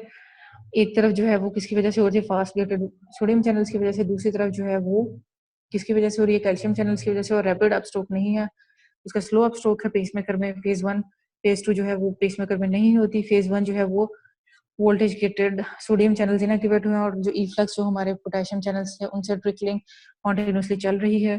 प्लेटो फेज कैल्शियम चैनल्स की ओपनिंग की वजह से। फेज 3 रैपिड रिपोलराइजेशन जो है इसमें इनएक्टिवेशन होती है। और इसी तरह से जो हमारे पेसमेकर है उसमें भी वही वाले जो पहले हमारे voltage gated calcium channels open हुए थे वो क्लोज हो जाते हैं। यहाँ पे जो वोल्टेज गेटेड कैल्शियम चैनल्स और एक पोटेशियम इफ्लक्स है वो सेम है। फेज 3 दोनों की सेम है। फेज 4 रेस्टिंग मेम्ब्रेन पोटेंशियल, उसमें क्या होता है, constant output flow of potassium की वजह से। ठीक है, इनवर्ड रेक्टिफायर चैनल्स की वजह से जो है। और इसमें सोडियम चैनल्स, सोडियम और कैल्शियम चैनल जो क्लोज रहते हैं। दूसरी तरफ क्या होता है कि एसिनोड और एबिनोड में ये वाला फिनोमेना नहीं होता। अब MCQs आ गए। फिर ये वाले पॉइंट्स हैं, वो वाले कॉन्सेप्ट जो है वो भी मैंने थोड़ा आप लोगों को क्लियर करने की कोशिश की, लेकिन असल चीज जो है वो MCQs है। जो इसमें से नतीजा क्या निकलता है, उसमें से क्वेश्चन कैसे पूछा जाएगा। लॉन्ग प्लेटो फेज का क्या मकसद बनता है कि मायोकार्डियम को कॉन्ट्रैक्ट करने के लिए और ब्लड इफेक्टिवली पंप करने के लिए टाइम मिल जाता है। ठीक है, बहुत रैपिड काम नहीं होता। एक्शन पोटेंशियल ने तो सिर्फ रैपिडली स्प्रेड करना है, सिनोड ने तो पूरे हार्ट को रैपिडली देना है, उससे ज्यादा उसने कुछ नहीं करना, उसने सिर्फ मैसेज कन्वे करना है। वो जब वो मैसेज मिला और जो काम करना है तो उसके लिए उसको टाइम चाहिए, वो लॉन्ग प्लेटो फेज से मिलता है। स्टेबल रेस्टिंग मेम्ब्रेन पोटेंशियल हमने देख लिया पेसमेकर की नहीं होती। हाइपरपोलराइजेशन एक्टिवेटेड के चैनल यानी फनी चैनल्स की वजह से ऐसे हो रहा होता है ना, कि न्यू डिपोलराइजेशन फॉरन हो जाती है, और ये जो फनी चैनल्स हैं उसकी वजह से जो है वो कार्डियक ऑटोमेटिसिटी यानी कार्डियक ऑटोमेटिकली काम कर रहा होता है। सिंपैथेटिक स्टिमुलेशन में ये वाली बात क्या है कि ये जरूरी बात है, सिंपैथेटिक स्टिमुलेशन में क्या होता है, फनी चैनल ज्यादा ओपन होते हैं और हार्ट रेट इंक्रीज हो जाता है। ये आगे भी हम लोग डिस्कस करेंगे। अपस्ट्रोक और डिपोलराइजेशन पेसमेकर सेल्स की किस वजह से होती है, voltage activated L type calcium channels की वजह से, और मसल्स में न्यूरॉन्स में किस वजह से हो रही थी, फास्ट सोडियम चैनल्स की वजह से। ये वाले डिफरेंस है। फिर एक बहुत इंपॉर्टेंट कॉन्सेप्ट है जिसको हम कहते हैं रिफ्रैक्टरी पीरियड्स। अब रिफ्रैक्टरी पीरियड जो है उसमें तीन चीजें आ जाती हैं। पहला है इफेक्टिव रिफ्रैक्टरी पीरियड, फिर एब्सोल्यूट रिफ्रैक्टरी पीरियड और relative refractory period. Basically effective जो रिफ्रैक्टरी पीरियड है उसी के आगे से फेजेस आप समझ लें। इफेक्टिव रिफ्रैक्टरी पीरियड में होता क्या है कि अब ये तो मैंने आपसे कह दिया कि एक्शन पोटेंशियल जो है वो जनरेट नहीं होती कार्डियोमायोसाइट्स में, ठीक है, और उसमें ऑटोमेटिकली ऐसे नोड में भी नोड में आती है। अब ये जो नहीं हो रही होती कार्डियोमायोसाइट्स में, उसकी वजह क्या है। रैपिड डिपोलराइजेशन कहाँ से हो रही थी, सोडियम चैनल्स की वजह से। सोडियम चैनल जो है वो इनएक्टिवेटेड रहते हैं। वो क्यों रहते हैं, वो हार्ट को रिपोलराइज होने का मौका देते हैं। फुली रिपोलराइज का क्या फायदा होता है, हार्ट फुली रिलैक्स कर जाता है। फुली रिलैक्स कर जाता है जब तो वो फुल ब्लड वॉल्यूम जो है उसको कंटेन कर पाता है। इसकी वजह से जो है वो एक हमारा जो है रिफ्रैक्टरी पीरियड होना चाहिए कि जिसके दौरान में कोई एक्शन पोटेंशियल जनरेट नहीं हो रही कार्डियक मायोसाइट्स में। इसका और ये किसकी वजह से होता है, सोडियम चैनल्स की वजह से। सोडियम चैनल्स इनएक्टिवेट रहेंगे, ऑब्वियसली ये काम नहीं हो सकेगा। एब्सोल्यूट, एब्सोल्यूट का क्या मतलब होता है, एब्सोल्यूट का वर्ड हम जब तब यूज करते हैं इधर 0 और 100, मतलब जहाँ पे हो कि कोई चांस नहीं है किसी काम का, या कोई एब्सोल्यूट चांस है यानी 100% ही चांस है। एब्सोल्यूट रिफ्रैक्टिव पीरियड है कि जिसमें कोई भी नई एक्शन पोटेंशियल जनरेट नहीं हो सकती क्योंकि सोडियम चैनल्स कंप्लीटली डीएक्टिवेटेड हैं। और ये कहाँ पे आ रहा है, प्लेटो फेज में। रिलेटिव में क्या होता है कि रिलेटिव में काम हो भी सकता है, नहीं भी हो सकता, प्लस प्लस माइनस है ना।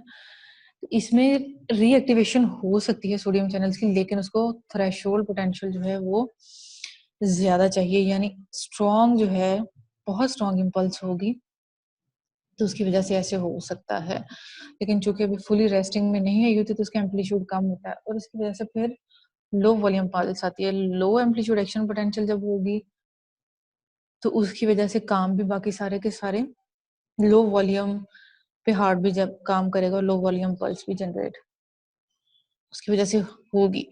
अब इसका क्या इफेक्ट होता है, फायदा क्या है कि वही सफिशिएंट टाइम है चेंबर एम्प्टिंग के लिए during systole and filling during diastole. उसका कॉन्ट्रैक्शन का भी अच्छी तरह से मौका मिल रहा है प्लेटो फेज में, और उसके बाद जो उसको रिलैक्सेशन का भी पूरा मौका मिल रहा है। नेक्स्ट कॉन्ट्रैक्शन से पहले हार्ट को अपनी पूरी तरह से काम करने का मौका मिलता है, और इसकी वजह से जो है वो सर्कुलेटरी एक्साइटेशन नहीं होती, एरिथमियाज और टेटनी ऑफ कार्डियक मसल नहीं होती। ये भी क्वेश्चन बहुत ज्यादा पूछा जाता है कि जब इस रीएक्साइटेशन ऑफ कार्डियक मायोसाइट्स नहीं होती तो उसका फायदा क्या होता है, कि ये जो है वो हमें क्या करता है, सर्कुलेटरी एक्साइटेशन नहीं होती, और उसका इसकी वजह से लेकिन नुकसान क्या हो सकता है हमारा, मतलब अगर इस तरह से हो जाए तो उसका नुकसान क्या होगा, एरिथमियाज हो जाएंगे और टेटनी ऑफ कार्डियक मसल हो जाएगी। तो ये उसको प्रिवेंट करने के लिए फिनोमेना है। ये हमने फ्रीक्वेंसी पहले भी डिस्कस की थी कि हार्ट बीट ज़्यादा है जो उसमें प्रोड्यूस हो रही है वो 60 to 100 ऐसे नोड पे, और एवी नोड में जो है वो प्रोड्यूस हो रही है 40 to 60 पे। चूंकि वो फायरिंग बहुत तेजी से कर रही होती है ऐसे नोड, तो एवी नोड को इसलिए मौका नहीं मिलता, ओवरराइड एक्सप्रेशन बेसिकली कर लेती है क्योंकि वो उससे तेज फायरिंग कर रही होती है उससे ज्यादा, तो इसलिए ओवरराइड एक्सप्रेशन उसकी हो जाती है।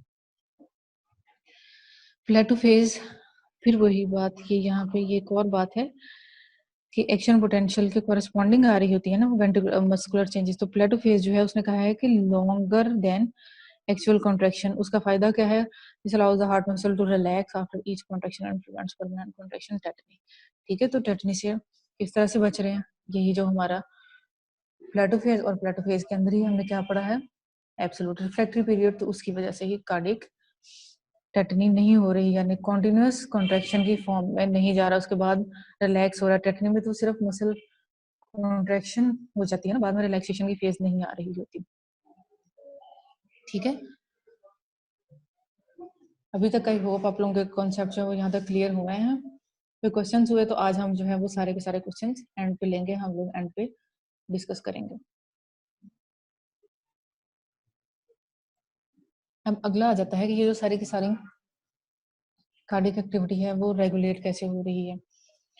ठीक है ना, इसको चेक एंड बैलेंस में रखना चाहिए इस कार्डियक एक्टिविटी को।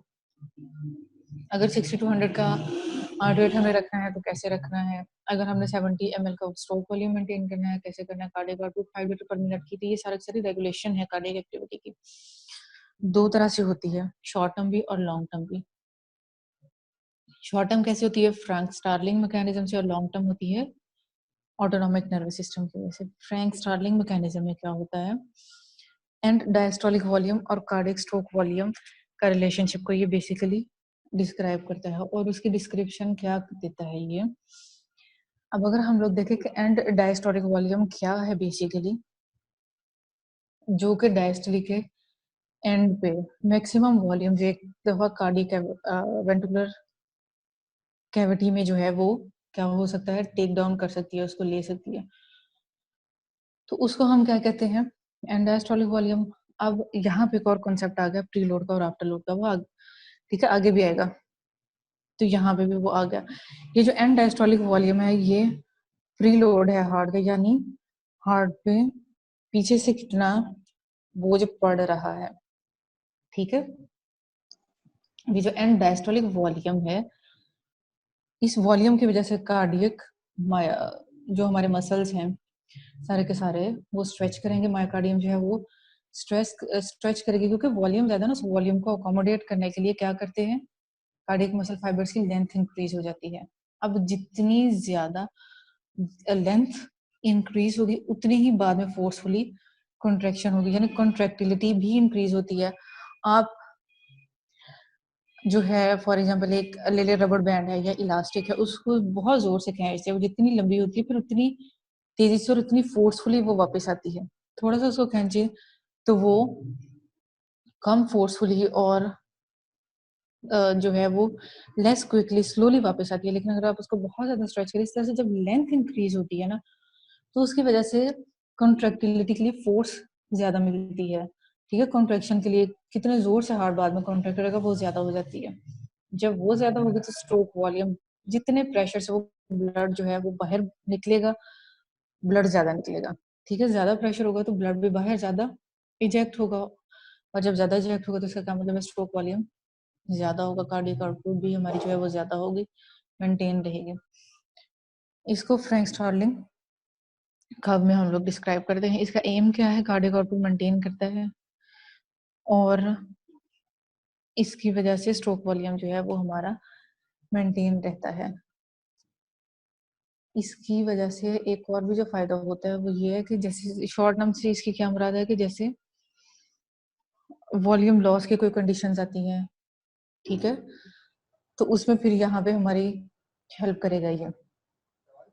और यहाँ अगर प्रीलोड ज्यादा होता है उसको भी ये मैनेज करेगा विद इन लिमिट्स।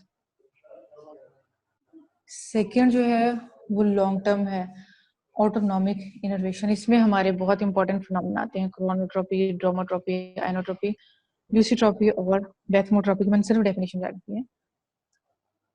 ठीक है, ताकि आप लोगों को पता हो कि ये क्या करता है। जो ऑटोनॉमिक नर्वस सिस्टम है, मेजर हमारी सारी की सारी रेगुलेशन जो है वो यहाँ से हो रही है। हार्ट रेट को जो वो कंट्रोल करता है उसको क्रोनोट्रोपी कहते हैं। पॉजिटिवली भी उसको कंट्रोल कर लेता है, नेगेटिवली भी कंट्रोल कर लेता है, उसको हम आगे देखेंगे। ड्रोमोट्रोपी में क्या होता है, कंडक्टिविटी ऑफ द मायोकार्डियम में अगर कोई भी चेंज आएगा, अभी हमने देखा ना कंडक्शन कितनी तेजी से होती है, कितनी स्लो होती है। ऐसे नोड बहुत तेजी से कर रही होती है, फिर एवी नोड पे स्लो हो जाती है, फिर स्लो स्लो नीचे होती जाती है। ठीक है, तो ये ड्रोमोट्रोपिक फिनोमिना हो गया। आइनोट्रोपी में क्या है, फोर्स ऑफ मायोकार्डियल कॉन्ट्रैक्शन। अभी देखा कि जितनी ज्यादा लेंथ इंक्रीज होगी, फोर्स ऑफ मायोकार्डियल कॉन्ट्रैक्शन जो है वो ज्यादा होगी। तो ये आइनोट्रोपिक जो है हमारा फिनोमिना है। ल्यूसीट्रोपी में क्या होता है कि मैंने सिर्फ इसलिए ऐड किया था कि इन केस आप लोगों को कभी एमसीक्यूज में डेफिनेशन आए तो आप लोगों को बताओ। ठीक है, सिर्फ कॉन्ट्रैक्शन पे ही नहीं, रिलैक्सेशन पे भी इफेक्ट होता है ऑटोनॉमिक सर्विस सिस्टम का। इसको ल्यूसीट्रोपी कहते हैं। और बेथमोट्रोपी इज एक्साइटेबिलिटी ऑफ मायोकार्डियम। उसको हम लोग अभी एक्साइटेबिलिटी पीछे एक्शन पोटेंशियल एक्साइटेबिलिटी जो हमने डिस्कस की है वो बेथमोट्रोपी में आती है। अच्छा, ये टेबल है, आई होप विजिबिलिटी इसकी मोबाइल स्क्रीन पे ठीक है आप लोगों की। ये मैंने काफी मेहनत से आप लोगों के लिए ऐड किया था। इसमें आपने सिर्फ मैकेनिज्म्स के लिए बेसिकली जो इतना लंबा चौड़ा किया है वो आपने करना है। याद क्या रखनी है, सिंपैथेटिक स्टिमुलेशन एट्रिया और वेंट्रिकल्स दोनों की कंट्रोल सिंपैथेटिक कंट्रोल होता है। और कहाँ से आता है, एनाटॉमी में आप लोगों ने यकीनन पढ़ा होगा। Fibres from sympathetic cervical trunk, superior middle and inferior cardiac nerves, ये सिंपैथेटिक सप्लाई दे रही होती हैं। आई एम श्योर ये आप लोगों को मेरे से ज्यादा अच्छा आता होगा एनाटॉमी से।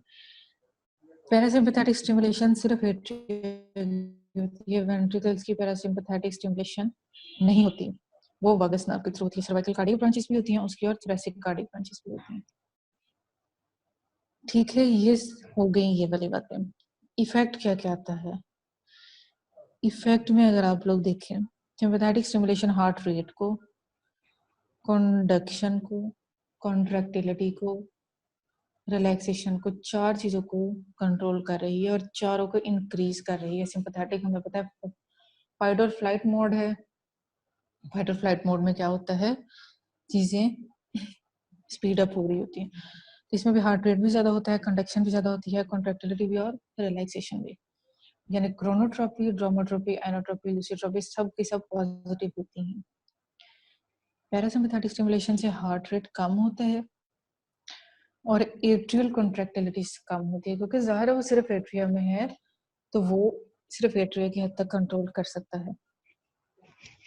ठीक है, इसलिए कंडक्शन पे इसका जो है वो भी आप लोग देखेंगे और वो सारी चीजें। अब दो चीजें आपने इसमें याद रखनी है, मोटी मोटे दो तीन पॉइंट्स। जो सिंपैथेटिक स्टिमुलेशन है वो हो रही होती है बीटा 1 एड्रेनर्जिक रिसेप्टर्स की वजह से। ठीक है, उसकी वजह से क्या होता है, अभी पीछे सोडियम फनी चैनल्स हम लोगों ने पढ़े हैं, एल टाइप कैल्शियम चैनल्स भी पढ़े हैं, डिपोलराइजेशन की फेज 4 में इनका काम था। ठीक है, तो उसकी वजह से क्या होगा कि फनी चैनल जो हैं वो उस टाइम पे उसको बेस लाइन पे नहीं जाने दे रहे थे, ऐसे नोड की जो है वो एक्शन पोटेंशियल को, वो उसको वहीं से दोबारा से डिपोलराइज होने के लिए तैयार कर देते हैं। तो ये फनी चैनल्स को स्पीड अप करता है और फनी चैनल्स की वजह से फौरी तौर पे अगली एक्शन पोटेंशियल जनरेट हो जाती है, तेजी तेजी से एक्शन पोटेंशियल जनरेट होती है और उसको क्या कहते हैं हम लोग, positive chronotropic mechanism. Heart rate ज्यादा होता है, जितनी जल्दी एक्शन पोटेंशियल जनरेट होगी उतनी जल्दी हार्ट रेट। तो आपने बीटा 1 एड्रेनर्जिक रिसेप्टर्स याद रखने हैं, फनी सोडियम चैनल्स फेज 4 में वो याद रखने हैं, और उसकी वजह से होगा क्या, हार्ट रेट ज्यादा हो जाएगा। जो पॉजिटिव ड्रोमोट्रोपिक और आइनोट्रोपिक है वो किस लिए होता है, ये जो एल टाइप कैल्शियम चैनल्स होते हैं एवी नोड में, यहाँ पे कैल्शियम चैनल इंक्रीज हो जाता है जब, तो इंक्रीज कैल्शियम चैनल की वजह से हमें पता है कैल्शियम इंड्यूस कैल्शियम रिलीज ज्यादा होगी एक्शन पोटेंशियल में, तो कंट्रैक्शन और कंडक्शन जो है वो इंक्रीज हो गई। वो जो उसमें डिले हो रहा था उसको उसने डिले को खत्म कर दिया, तेजी से हो गया, जिसको ड्रोमोट्रोपिक और आइनोट्रोपिक कहते हैं। तो ऐसे नोड पे फनी चैनल्स और कैल्शियम चैनल्स की वजह से क्रोनोट्रोपिक आएगा। एवी नोड पे जो है वो किसकी वजह से, एल टाइप कैल्शियम चैनल्स की, so voltage gated calcium channels की वजह से क्या होगा, पॉजिटिव ड्रोमोट्रोपिक और आइनोट्रोपिक इफेक्ट आएगा। ठीक हो गया। और ये सब कुछ कौन कर रहा है? बीटा 1 एड्रेनर्जिक रिसेप्टर्स कर रहे हैं। पैरासिम्पैथेटिक में मस्करिनिक रिसेप्टर्स M2 सब टाइप वाले होते हैं, एसए नोड पे और एवी नोड पे, ठीक है। और जब ये एसए नोड पे करते हैं तो वो क्या करते हैं? फनी सोडियम चैनल्स की वही कंडक्टेंस को कम कर देते हैं। फेज 4 जो हमारी थी डीपोलराइजेशन की वही वाली जो है वो जब फनी चैनल्स की वजह से एंड पे वो बेस लाइन को टच नहीं कर रहा था, वही होता है दोबारा से, तो वो फनी चैनल जो है एंड पे उसकी डीपोलराइजेशन वाली फेज 4 जो है उसको एक्टिवेट स्लोली करते हैं। वो आराम आराम से ओपन होंगे, कंडक्टेंस कम होगी, सोडियम आराम आराम से जो है वो कंडक्टेंस जब होगी तो हार्ट रेट हमारा डिक्रीज हो जाएगा, ठीक है। दूसरा जो है वो conduction of slow potassium channels को भी हमारा जो पोटेशियम चैनल ई फ्लक्स कॉन्टिन्यूसली जो ट्रिकलिंग डाउन हो रही थी उसको भी करता है, ठीक है। लेकिन आप फनी चैनल्स का कर रहे हैं कि एक फनी चैनल को ज्यादा करो दूसरा कम करे, तो आपको ये याद रहेगा। और वो ऐसे नोट पे और वो भी ऐसे एवी नोट पर ही। दूसरा वेगल फाइबर जो है वो एवी नोट की डायरेक्ट इनर्वेशन करते हैं, उसकी वजह से नेगेटिव ब्रोमोट्रोपिक इफेक्ट आता है, कार्डियक एक्शन पोटेंशियल प्रोपेगेशन जो है वो कम हो जाती है, ठीक है। तो ये दो तीन इससे मोटे मोटे पॉइंट्स आपने सिर्फ कैल्शियम के कोरेस्पॉन्ड, ये सिर्फ आपको चैनल्स बताने के लिए जो है ना वो मैंने ये वाली स्लाइड्स में ऐड की थी, तो कौन सा चैनल जो है वो किस में आता है, इसलिए आप लोगों के एमसीक्यूज आते हैं इस तरह से कि क्रोनोट्रोपिक इफेक्ट किस तरह से एक्सर्ट करता है। और दूसरा फिर से एमसीक्यूज आ गया, एपिनेफ्रीन जो है उसकी वजह से सिंपैथेटिक ओवर ड्राइव होगी, उसकी वजह से जो है सारे काम तेज तेज हो जाएंगे, हार्ट रेट ज्यादा हो जाएगा, हार्ट ब्लड फ्लो जो है वो भी इंक्रीज होगा सर्कुलेशन से, उसकी वजह से ब्लड वेसल एंडोथेलियम डैमेज हो जाएगा, ब्लड फ्लो टर्बुलेंट हो जाएगा, ब्लड प्रेशर ज्यादा हो जाएगा और हार्ट अटैक और स्ट्रोक का रिस्क ज्यादा हो जाएगा, ठीक है। और दूसरा जो है कि इजेक्शन फ्रैक्शन अगर एकदम से कम होती है तो उसकी कंपनसेशन कहाँ कहाँ से होती है? सिंपैथेटिक टोन भी उसको करेगी, सिंपैथेटिक टोन फिर वही वाला, अगर हम लोग वापस जाएं सिंपैथेटिक टोन से हार्ट रेट ज्यादा हुआ, ठीक है, और हमारी कार्डियक आउटपुट ज्यादा होगी, इजेक्शन फ्रैक्शन हमारी जो है वो मेंटेन हो जाएगी। दूसरा वही हमारा जो रीनल एंजियोटेंसिन सिस्टम हमने डिस्कस किया था कि रेनन की वजह से जो है वो हमारी सोडियम की एब्जॉर्बेबिलिटी ज्यादा होगी, पोटेशियम सिक्रीशन ज्यादा होगी, वहां से भी सोडियम के साथ ही हमारा वाटर भी रिटेन हो गया, वॉल्यूम ज्यादा होगा, तो उसकी वजह से भी। दूसरा ADH release Frank Starling mechanism की वजह से, फ्रैंक स्टार्लिंग का भी हमने पहले शॉर्ट टर्म पे वो मैनेज कर सकता है, एडीएच भी जो है वो वाटर हमारा जो है उसकी एक्सक्रीशन को कम कर देगा, इसकी वजह से शॉर्ट टर्म जो है वो इजेक्शन फ्रैक्शन मेंटेन रहती है, लेकिन लॉन्ग टर्म में ये सारी के सारे मैकेनिज्म्स फेल हो जाते हैं अल्टीमेटली, क्योंकि वो कार्डियक वर्कलोड ज्यादा कर देते हैं, हार्ट को काम ज्यादा करना पड़ता है, जब ये सारी की सारी चीजें उस पर आती हैं और हार्ट के में चला जाता है। और एंटी हाइपरटेंसिव ड्रग्स जो है वो सारी इन्हीं चीजों को कॉन्ट्रैक्ट कर रही होती है, ठीक है। अब जो है हमारा कार्डियक आउटपुट को जो हमारे फैक्टर्स इफेक्ट कर रहे होते हैं, प्रीलोड और आफ्टर लोड की हमने बात की थी, तो वो इसमें आ जाएंगे, ये हमारा लास्ट टॉपिक है। प्रीलोड में क्या होता है कि हमने स्ट्रेच से वहां पे आया, प्रीलोड का वर्ड आया था कि जहां पे कार्डियक मसल फाइबर्स स्ट्रेच हो रहे थे, तो कितना स्ट्रेच होते हैं उसको हम प्रीलोड कहते हैं। हमने क्या देखा था कि ये एंड डायस्टोलिक वॉल्यूम पर डिपेंड कर रहा होता है, कि जब एंड डायस्टोलिक वॉल्यूम ज्यादा होता है तो प्रीलोड ज्यादा होता है। और ये किस तरह से होता है? ये दो चीजों पर डिपेंड कर रहा होता है, वीनस कंस्ट्रिक्शन और सर्कुलेटिंग ब्लड वॉल्यूम के ऊपर प्रीलोड डिपेंड कर रहा होता है। इसके दो फैक्टर्स हैं, वीनस कंस्ट्रिक्शन और सर्कुलेटिंग ब्लड वॉल्यूम। मतलब वेसल वॉल की टोन ज्यादा हुई, वीनस ब्लड रिटर्न ज्यादा होगा, मतलब ये बेसिकली वीनस रिटर्न के डायरेक्टली प्रोपोर्शनल हो गया, इसका मतलब है प्रीलोड। तो उतना ही हमारा एंड डायस्टोलिक वॉल्यूम और प्रीलोड ज्यादा होगा, यानी जितना ज्यादा वीनस रिटर्न उतना ज्यादा प्रीलोड। दूसरा सर्कुलेटिंग ब्लड वॉल्यूम अगर ज्यादा होगा उसकी वजह से भी ज्यादा वीनस रिटर्न होगा, ज्यादा एंड डायस्टोलिक वॉल्यूम होगा, ज्यादा प्रीलोड होगा हमारा, क्योंकि हमने देखा था कि इनपुट आउटपुट जो है वो मैच करी होती, तो वही जो है वीनस रिटर्न ज्यादा आएगा प्रीलोड, और प्रीलोड से भी अल्टीमेटली फिर आगे हमारी कार्डियो आउटपुट और बाकी चीजें भी इंक्रीज होनी है। आफ्टर लोड में क्या होता है, अब ये है कि the force against which ventricle contracts to eject blood during systole, ठीक है, कि कितनी फोर्स है वेंट्रिकल्स किस फोर्स के अगेंस्ट जो है वो वेंट्रिकल्स कॉन्ट्रैक्ट कर रहे हैं ब्लड को इजेक्ट करने के लिए। ये जो है अब आप देखें कि फोर्स इसके अगेंस्ट क्या करें, वो फौरी तौर पे क्या पड़ी हुई आगे एओर्टा यानी ब्लड वेसल पड़ा हुआ, ब्लड प्रेशर इसके अंदर होगा। आफ्टर लोड किससे करेंगे, mean arterial pressure in aorta, और वो टोटल पेरिफेरल रेजिस्टेंस से करता है। तो इसमें भी क्या होगा, इंक्रीज आफ्टर लोड है तो इंक्रीज लेफ्ट वेंट्रिकुलर प्रेशर है, increase left ventricular wall stress है।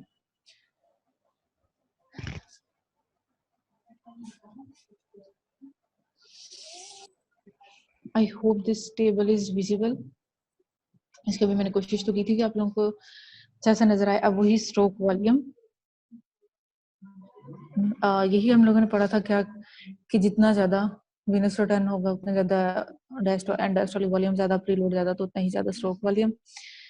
अब वीनस रिटर्न किस किस वजह से ज्यादा हो सकता है, इंस्पिरेशन में ज्यादा होता है, जब हम अपराइट से सुपाइन पोजीशन में जाते हैं तब, क्योंकि सारे वेन्स वेल्वलेस आपको पता है कि चैनल्स होते हैं, तो जब हम सुपाइन पोजीशन में जाते हैं तो उनके लिए ब्लड वापस सेंड करना इजी होता है, ग्रेविटी का असर खत्म हो जाता है। स्केलेटल मसल पंप एक्टिविटी जो हमारा पेरिफेरल पंप काफ मसल्स में पड़ा हुआ है, वीनस टोन की वजह से इंक्रीज सिंपैथेटिक एक्टिविटी पर अल्टीमेटली वो डिपेंड करेगा और circulating blood volume. For example अगर इन्फ्यूजन वही ब्लड वॉल्यूम ज्यादा है, डायस्टोलिक वॉल्यूम उससे ज्यादा हो जाएगा, वेन्स में ब्लड आएगा पेरिफेरल वीनस लाइन के थ्रू आ रहा है, तो अल्टीमेटली वीनस रिटर्न ज्यादा होगा, फिर वही बात प्रीलोड और सारा कुछ ज्यादा हो जाएगा। इसी तरह से स्ट्रोक वॉल्यूम कम कौन से फैक्टर्स करते हैं, इन्हीं को सब उल्टा कर दे, वीनस रिटर्न इंस्पिरेशन में ज्यादा हुआ था, एक्सप्रेशन में कम हो जाएगा। वहां पे हम अपराइट से सुपाइन हुए थे, यहाँ पे सुपाइन से अपराइट, यानी ज़ाहिर खड़े होंगे तो लेग्स में पुलिंग ऑफ द ब्लड होगी, वापस भेजना वेन्स के लिए मुश्किल हो जाएगा। और नाइट्रोग्लिसरीन वो भी वीनस डायलिटेशन करती है, उसकी वजह से भी जो है वो प्रीलोड कम होगा। इसी तरह से inferior vena cava obstruction during pregnancy और ड्यू टू वेल्सल्वा मैनोवर और because of any pelvic malignancy और थिंग्स लाइक दैट, अगर पेल्विस में कोई इशू है। फिर दूसरा ड्यू टू एस इनहिबिटर्स और एंजियोटेंसिन 2 रिसेप्टर ब्लॉकर्स, और या फिर हेमरेज की वजह से, यानी यहाँ पे आपने क्या करना है, ब्लड वॉल्यूम को डिक्रीज करना है, तो किसी भी वजह से हो सकता है यहाँ। और ट्राइकस्पिड और मिट्रल वाल्व स्टेनोसिस में, उसमें क्या होगा कि जब ट्राइकस्पिड और मिट्रल वाल्व स्टेनोसिस होगा तो वेंट्रिकल के अंदर ब्लड ही कम आएगा, वही बात अल्टीमेटली वॉल्यूम ही कम हो गया, एंड डायस्टोलिक वॉल्यूम। और इसी तरह से एओर्टिक स्टेनोसिस में, उसमें क्या होता है, उसमें अब क्यों होता है, क्योंकि इंक्रीज डायस्टोलिक वेंट्रिकुलर प्रेशर होता है, तो डिक्रीज्ड वेंट्रिकुलर फिलिंग होती है। ठीक है, डायस्टोलिक में वेंट्रिकल के अंदर प्रेशर ज्यादा होता है क्योंकि उसमें ब्लड उतना निकल नहीं रहा ना, आगे स्टेनोज्ड है वाल्व, तो फिर वेंट्रिकुलर फिलिंग कम होगी। इसकी वजह से वेंट्रिकुलर में जो एट्रिया से ब्लड आना था वो कम उसने रिसीव किया then the routine. Atrial tachycardia की वजह से एट्रियल फिब्रिलेशन, वो भी डिक्रीज वेंट्रिकुलर फिलिंग टाइम, इसको हम मल्टीपल टाइम्स देख चुके हैं कि किस तरह से टैकीकार्डिया से इफेक्ट होता है। आफ्टर लोड के लिए हमने कहा था कि वो अगर सिस्टम टोटल पेरिफेरल रेजिस्टेंस पे, टोटल पेरिफेरल रेजिस्टेंस को हम कल लेक्चर में करेंगे, लेकिन अभी देखें तो डिक्रीज सिस्टमिक वैस्कुलर रेजिस्टेंस अगर होगी तो उसकी वजह से क्या होगा, आफ्टर लोड हमारा उसकी वजह से हमारा जो है वो आफ्टर लोड कम होगा, स्ट्रोक वॉल्यूम क्या होगा, ज्यादा होगा। सिस्टमिक वैस्कुलर रेजिस्टेंस कैसे कैसे कम होगी, वेज़ोडायलेटर्स की वजह से, हाइड्रोलाजीन की वजह से, AC inhibitors, angiotensin 2 receptor blockers की वजह से। ठीक है, pulmonary vascular resistance for example, यहाँ पे भी मतलब सारे वेज़ोडायलेटर्स जो हैं हमारे, वो आफ्टर लोड को कम कर देंगे, यानी हार्ट को अगेंस्ट रेजिस्टेंस, जो रेजिस्टेंस जब कम पेश आएगी वो ज्यादा ब्लड भेजेगा सिस्टमिक सर्कुलेशन में, और वही हमारा स्ट्रोक वॉल्यूम है।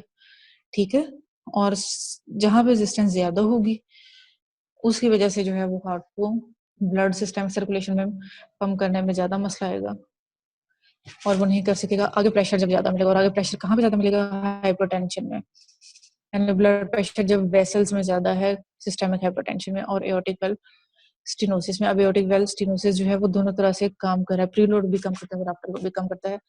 ठीक है, प्रीलोड किस तरह से कम करेगा कि वो उसकी, चूंकि उसमें ब्लड पड़ा रह जाता है कैविटी में, फर्दर ब्लड कम आएगा उसकी वजह से होगा, और वो ब्लड जब कम एओर्टा में जाएगा तो आफ्टर लोड भी कम होगा।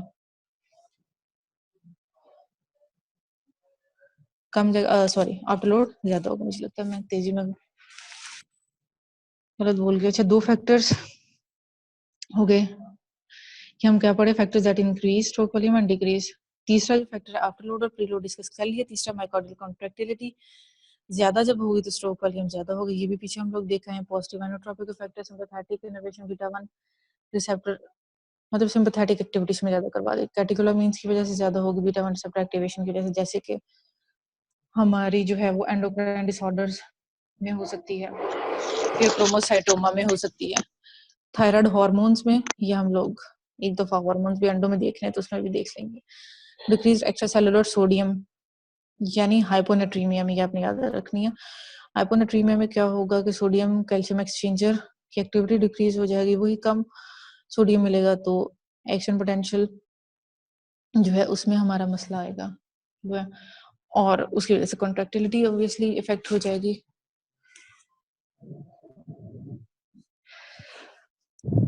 डिजिटलिस जो है inhibition of sodium potassium pump करता है, इंक्रीज इंट्रासेलुलर सोडियम करता है, decrease sodium calcium exchanger activity, increase intracellular calcium.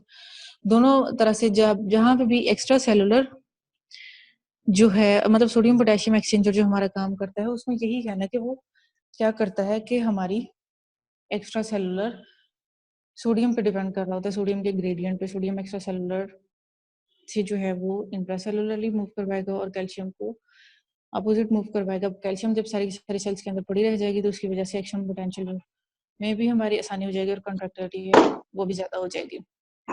इसका सारा कुछ अपोजिट जो है वो ट्रू है। डिक्रीज मायोकार्डियल कॉन्ट्रैक्टिलिटी में, डिक्रीज स्ट्रोक वॉल्यूम में, आइनोट्रोपी डिक्रीज होगी पैरासिम्पैथेटिक स्टिमुलेशन की वजह से, एसिटाइलकोलिन रिसेप्टर M2 टाइप हमने देख ली उनकी वजह से, बीटा ब्लॉकर्स की वजह से, ठीक है, non dihydropyridine calcium channel blockers की वजह से, calcium channel blockers, diastolic heart failure, hypoxia, hypercapnia, hyperkalemia and acidosis, ये सारे के सारे मायोकार्डियल कॉन्ट्रैक्टिलिटी को डिक्रीज करवा देंगे। एसिडोसिस में भी हमने देखा था अरिथमियाज और तो इसी वजह से हो रहे थे। अब आफ्टर लोड जो है वो प्रेशर कंडीशंस में इंक्रीज था, हमने देखा था हाइपरटेंशन में, तो उसको कंपनसेट करने के लिए लेफ्ट वेंट्रिकुलर हाइपरट्रॉफी हो जाती है ताकि लेफ्ट वेंट्रिकुलर वॉल स्ट्रेस कम हो, लेकिन अल्टीमेटली जो है वो लेफ्ट वेंट्रिकुलर हाइपरट्रॉफी पहले होती है, फिर अल्टीमेटली बैक प्रेशर डेवलप होते होते हार्ट फेलियर में हार्ट चला जाता है। प्री लोड में इंक्रीज होगा, स्ट्रोक वॉल्यूम में इंक्रीज होगा, आफ्टर लोड में होगा तो डिक्रीज होगा स्ट्रोक वॉल्यूम, ये हम पीछे एस्टैब्लिश कर रहे हैं। हार्ट रेट इंक्रीज हुआ तो मायोकार्डियल ऑक्सीजन डिमांड इंक्रीज होगी, ठीक है, कॉन्ट्रैक्टिलिटी में भी इंक्रीज होगी आफ्टर लोड में भी और डायमीटर ऑफ वेंट्रिकल्स में भी, और इसी की वजह से पीछे हमने एंजाइना का फिनोमेना भी पढ़ लिया। सो ये बहुत क्विकली हमने हाँ जी बिल्कुल 50% जो है वो राइट हार्ट से जा रही होती है और 50% जो है वो हमारी लेफ्ट हार्ट से और जा रही है, मतलब दोनों इक्वली वर्क कर रहे होते हैं ना दोनों तरफ से। सही है। और कोरोनरी हेलो ब्लड फ्लो, जी हाँ सही है, थैंक यू। लेकिन एक और है कोरोनरी ब्लड फ्लो जी जी पीक, जो आपने बताया था कि वो पीक करता है अर्ली डायस्टोल में, ये वाला पॉइंट थोड़ा सा एलोबरेट कर दें कि कोरोनरी ब्लड फ्लो जो है पीक करता है अर्ली डायस्टोल में, तो प्रेशर डिफरेंस की वजह से, इसको वो आपने थोड़ा एक्सप्लेन किया था लेकिन शायद मुझे अंडरस्टैंड नहीं हुआ। बात है, उसमें ये होता है अर्ली डायस्टोली में जो है वो इंक्रीज करता है। अब अर्ली डायस्टोली में होता ये है कि कार्डियक प्रेशर जो है हमारा जो वेंट्रिकुलर प्रेशर है वो डिक्रीज होता है। जब प्रेशर कम जाएगा कोरोनरी वेसल्स के ऊपर तो उससे क्या होगा कि उनकी फीलिंग इजी होगी, राइट। वेसल वॉल जो है वो ज्यादा प्रेशर के अंदर तो कोलैप्स हो जाती हैं, बंद हो जाती हैं, तो जब कम प्रेशर होगा तो वो ओपन होंगी। ठीक है, थैंक यू सो मच। तो जब ओपन होगी तो उनमें इजीली ब्लड जाएगा, वो वॉल्यूम ब्लड का वॉल्यूम ज्यादा होगा और उसकी वजह से जो है वो फीलिंग इजी हो जाएगी ना वेसल्स की। ठीक है, थैंक यू। मैम जब प्लीज ये कॉन्सेप्ट दोबारा बता दें आप। Okay, any other questions? Ma'am अस्सलाम वालेकुम। कौन से वाला? मैम जब आपने कहा कि जी जी वालेकुम सलाम। आफ्टर लोड इंक्रीज होगा तो स्ट्रोक वॉल्यूम डिक्रीज होगा, मैम आई एम सॉरी मुझे समझ नहीं था, प्लीज दोबारा बता दें। हाँ ठीक है कोई बात नहीं। आप देखिए स्ट्रोक वॉल्यूम जो है उसमें क्या होता है, इजी अल्फाज में अगर हम लोग देखें तो ब्लड जो है वो पंप हो रहा होता है हार्ट से सिस्टेमिक सर्कुलेशन में, ठीक है। जी मैम। अगर हमें देखिए यही हो रहा होता है, ठीक है। जी अब सिस्टेमिक सर्कुलेशन में हार्ट उसने जो कहा मतलब ब्लड पंप करना है हार्ट में स्ट्रोक वाले में, अब जितनी आसानी से वो पंप कर सकेगा इसका मतलब है अच्छा स्ट्रोक वॉल्यूम होगा, ठीक है। आगे कोई रेजिस्टेंस अगर नहीं होगी तो वो ज्यादा ब्लड को पंप कर सकेगा, राइट। अगर हार्ट को कोई मसला नहीं है, ओटा जो है वो आराम से अकोमोडेट कर रहा है ब्लड, तो हार्ट को आगे ब्लड पंप करने में मसला नहीं होगा। इसका क्या मतलब होगा कि स्ट्रोक वॉल्यूम जो है वो अच्छा होगा। लेकिन अगर जी आगे से बहुत ज्यादा रेजिस्टेंस है, ब्लड पंप नहीं कर पा रहा हार्ट, ठीक है, सर्कुलेशन में नहीं जा रहा, इसका क्या मतलब ब्लड कम जा रहा है आगे, क्योंकि रेजिस्टेंस आ रहा है। अगर रेजिस्टेंस आ रही है ना in the form okay of ma'am. Total peripheral resistance, तो उसकी वजह से फिर क्या हो रहा है, तो उससे क्या होगा, स्ट्रोक वॉल्यूम जो है वो हमारा कम हो जाएगा। ठीक ठीक ma'am, okay, thank you so much. Ma'am एक और चीज जो फनी चैनल्स की वजह से होता है दैट इज क्रोनोट्रॉपिक इफेक्ट, और जो कैल्शियम चैनल की दैट इज ड्रोमोट्रॉपिक और आयनोट्रॉपिक।